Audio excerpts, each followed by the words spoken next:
Et bien salut à tous, c'est Darkman PC et on se retrouve aujourd'hui pour un nouveau tuto. Ça faisait assez longtemps. Donc dans ce tuto je vais vous apprendre à faire un compteur et un chronomètre décompte. Ça c'est à peu près relativement la même chose, donc comme vous pouvez voir dans l'aperçu. Donc pourquoi j'ai choisi de faire ces deux choses en même temps? Simplement parce que ça va utiliser le même effet. Donc voilà, dans After Effects. Donc je vais commencer par faire, par vous présenter par vous montrer comment créer le chronomètre et ou le décompte, et dans un deuxième temps je vous montrerai à faire le compteur. Voilà, donc on se retrouve tout de suite sur After Effects. Voilà, donc on va commencer par créer une nouvelle composition, donc que je vais appeler tuto. Donc 720p, donc 1080 par 720, 2997 images, c'est bon. 11 secondes, voilà, donc moi je fais 11 secondes, après ça dépend de la durée de votre... que vous voulez choisir, moi je vais faire 11 secondes, voilà. On fait OK, donc on a notre composition qui est créée ici, donc on va commencer par créer un fond rapidement. Donc solide, fond. Je vais lui appliquer l'effet dégradé, code couleur, voilà. Je vais faire ça assez rapidement. Toc. Toc. Un peu jaune lui. Hop. Voilà, donc ça après, hein, je fais ça juste pour le tuto, histoire que ce soit un peu plus sympa que sur un fond noir, mais bien évidemment, vous faites comme vous voulez sur le fond que vous voulez. Donc voilà, donc on a notre fond, donc on va commencer par créer le premier... on va commencer par créer le chronomètre, voilà. Donc vous allez créer un nouveau calque, hein, un nouveau solide, donc que je vais appeler chrono, hop, comme ceci, donc la couleur on s'en fout, et vous allez lui appliquer l'effet nombre. Donc c'est avec cet effet là qu'on va qu'on va faire le chronomètre, le décompte et le compteur. Donc il y a cette fenêtre là qui s'ouvre, donc c'est simplement pour choisir la police, donc le style, donc c'est gras, italique, bref, voilà, la direction, donc pour un compteur et un chronomètre ce sera toujours horizontal, ainsi que l'alignement. Alors comme on va commencer par le chronomètre, je vous conseille de mettre un alignement à gauche, ça rendra plus sympa. Voilà, ok, donc on a notre alignement qui est ici, et donc si vous voulez revenir à la modification voilà, pour revenir à la petite fenêtre de modification de police et tout, il vous suffit de cliquer sur options dans vos options d'effet, et vous revenez ici. Donc d'ailleurs je vais changer la police parce que j'ai oublié de le faire, et je vais mettre de l'impact, voilà, donc ça fait déjà plus sympa. Je vais la mettre en noir, donc la couleur c'est ici, hein, couleur de fond. La taille je vais le grossir un petit peu comme ceci. Alors maintenant je vais changer la position, donc ce que je vous conseille de faire vraiment c'est de modifier la position de votre effet pour le mettre où vous voulez sur le calque, et pour tout ce qui est animation de calque, donc pour le déplacer, modifiez bien la position du calque, donc vous déroulez, transformez, et cette position là, pas celle-ci, parce que si vous modifiez la position qui se retrouve hors du calque, et bon on la verra pas, même si le calque, par exemple je décide de descendre mon calque comme ceci, et je décide de monter comme ceci, vous voyez que il disparaît du calque. Donc modifiez bien cette position là pour toutes vos animations de calque, voilà. J'ai juste ça à préciser, donc on va le mettre comme ça. Par contre le noir est un peu bizarre. Non, je sais pas pourquoi il est comme ça. Non, bon bref. Donc voilà, donc on a notre premier effet qui est là. Donc on va aller choisir dans type, donc ça c'est tous les formats possibles, donc il y a du nombre. Donc pour compter un compteur de nombre. Et on a tous les compteurs de temps ici. Donc code temporel, c'est avec un... Donc au lieu de compter les millisecondes et les dixièmes de seconde et centièmes de seconde, il va compter par image, voilà. Donc là il va compter 30 images, là il va compter 25 images, et là il va compter 24 images. Bon voilà, donc nous on va choisir le temps. Donc voilà, vous voyez qu'il apparaît plus déjà sous forme de chronomètre. Et maintenant dans les valeurs, alors on va vous vous allez mettre une image clé à valeur décalage maxi, je crois que c'est aléatoire, après je ne sais plus. Vous allez juste activer les images clés comme ceci, vous ne changez pas de valeur. Et dans points décimaux, vous allez mettre 0. Voilà. Donc maintenant on a fini pour ici, on va aller dans les effets ici. Donc vous allez dérouler effet, nombre, format. Et là on voit qu'on a dans valeur, on a notre première image clé. Donc moi j'ai fait une séquence de 10 secondes, donc, enfin de 11 secondes je veux dire, donc, mais je vais faire un chronomètre enfin de 10 secondes. Donc tout simplement, donc vous avez votre première image clé, vous vérifiez bien que la valeur est à 0. Vous allez tout simplement à 10 secondes. 10 secondes et vous mettez la valeur 10. Il faut savoir que ici dans valeur en gros il faut tout transformer en secondes, c'est à dire que si vous voulez un chronomètre qui aille jusqu'à 1 minute 30, et bah faut mettre 90. Vous voyez là ça fait 1 minute 30, donc il faut tout convertir en secondes. Et donc comme ça vous pouvez choisir la durée de votre chronomètre. Donc moi pour 10 secondes je mets 10 et voilà, donc vous avez bien un chronomètre de 10 secondes. Par exemple si je vais à 6 secondes ici, bah voilà on voit qu'il est bien à 6 secondes. Voilà. Donc vous voyez que c'est très très simple. Maintenant je vais vous présenter rapidement comment faire un décompte. Donc le chronomètre à l'envers quoi. Parce qu'il y a une petite subtilité qui va jouer. Donc CTRL-T, CTRL-V, on copie, je le renomme. Donc décompte. Comme ceci.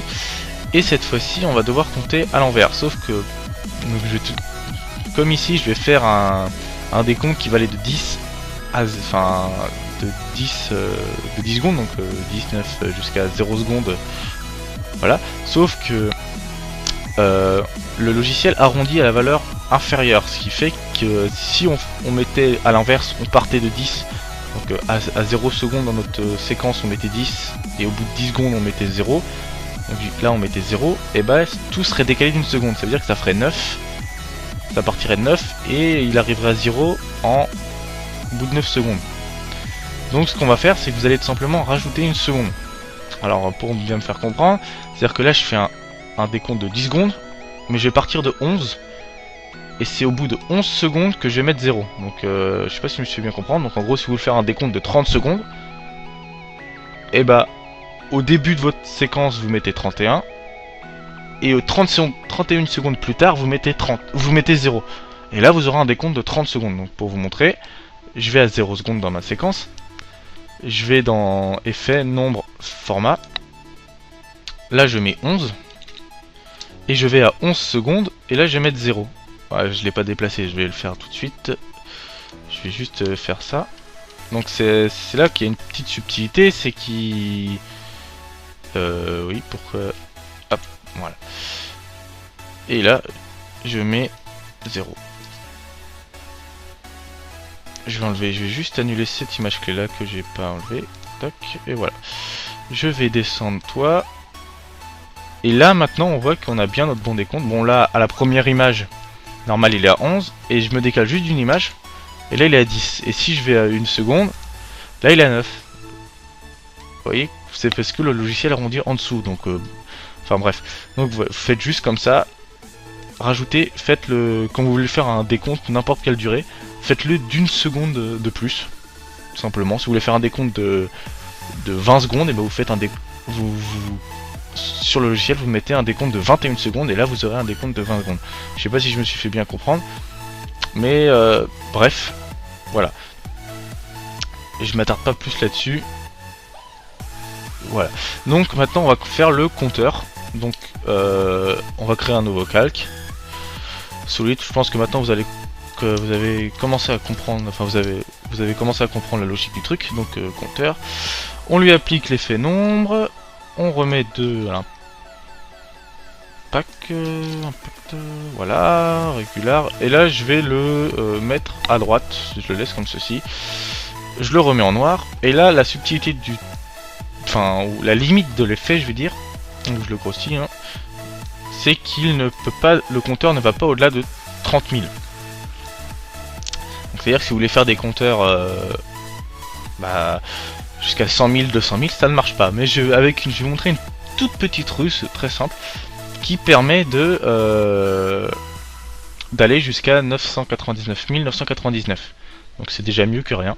Je suis désolé, après j'ai pas trouvé autre chose. Enfin, après on peut pas, avec cet effet là on peut pas aller au dessus. Donc pour utiliser cette ruse, donc moi je vais vous montrer comment faire pour qu'en 10 secondes il passe de 0 à 100 000 par exemple. Voilà, ça va être plus simple. Donc enfin, la petite astuce c'est simplement d'utiliser l'affichage américain qui veut que entre chaque enfin entre les milliers il y ait une virgule, ce qui fait que là on peut lire 00, mais que si je mets 1, vous voyez dans la valeur je mets 1, on a l'impression que c'est 1000, on peut lire 1000. Donc tout simplement ce qu'on va faire, c'est qu'on va faire un compteur jusqu'à 999 sans virgule, et à 1000 on va simplement passer à 1 avec une virgule et 3 chiffres décimaux. Ce qui fait qu'on a bien l'impression, et après de là on va refaire un compteur jusqu'à 999, et on aura l'impression de lire 999 000. Donc je sais pas si ça a été très clair, mais de toute façon vous allez voir dans la pratique. Donc on peut pas aller au-dessus, même si on peut aller jusqu'à 30 000 en théorie. Sauf que va y avoir un souci, c'est que quand au-dessus des 1000, et ben on va voir qu'il y a un souci parce qu'on aura 1000 sans virgule. En fait là on verra, si je mets 1000 ici, on n'aura pas 1 million, mais on aura 1000,000 et on le voit. Parce que vous voyez que là il n'y a pas de virgule, donc on peut pas ruser plus. Bref, donc je vais vous montrer tout de suite comment on fait. Donc on va commencer par mettre 0 et point décimaux vous mettez 0. Vous activez les images clés sur les deux. On va dérouler l'effet compteur. Effet. Nombre. Format. Voilà, donc on a nos deux images clés. Donc comme moi je veux faire 100 000 en 10 secondes, il va atteindre les 1000 en 1 seconde normalement. Donc je vais me placer à 1 seconde. Hop. Je vais revenir une image en arrière. Et là dans le nombre je vais mettre 999. Et je vais réactiver une image clé au point décimaux. Donc voilà. Donc, vraiment vous avez deux images clés qui sont apparues. Et donc là on a bien un premier compteur jusqu'à 999. Voilà. Donc je me remets sur l'image clé. Je me décale d'une image. Donc pour se décaler d'une image en une image, vous faites CTRL et les flèches. Voilà. Et là maintenant dans nombre de points décimaux je vais mettre 3. Et en valeur je vais mettre 1. Hop là. Et donc là on a bien l'impression qu'on passe de 999 à 1000. Alors qu'en vrai on est passé à 1. Et donc là après je vais aller à 10 secondes. Donc 10 secondes. Voilà. Et là dans valeur aléatoire je vais mettre 100. Et donc bah voilà, on a bien un compteur qui part de 0 et qui va augmenter progressivement jusqu'à 100 000 je veux dire. Voilà, comme ceci. Et bah après, par ce même principe, donc vous pouvez monter jusqu'à 999 999. Par contre, après, ça va être plus compliqué d'aller au-dessus, mais bon, je pense que déjà, vous pouvez faire quelques trucs déjà sympas avec tout ça. Donc bah voilà, moi mon petit tuto touche à sa fin. Donc j'ai notamment utilisé cet effet pour ma dernière vidéo, donc vous la verrez, vous pourrez la voir dans l'outro, vous pourrez cliquer dessus pour la voir. Et j'ai aussi utilisé un autre effet qui permettait de faire un feu d'artifice, mais ça ce sera pour un prochain tuto. Donc bah sur ce, à la prochaine et salut tout le monde.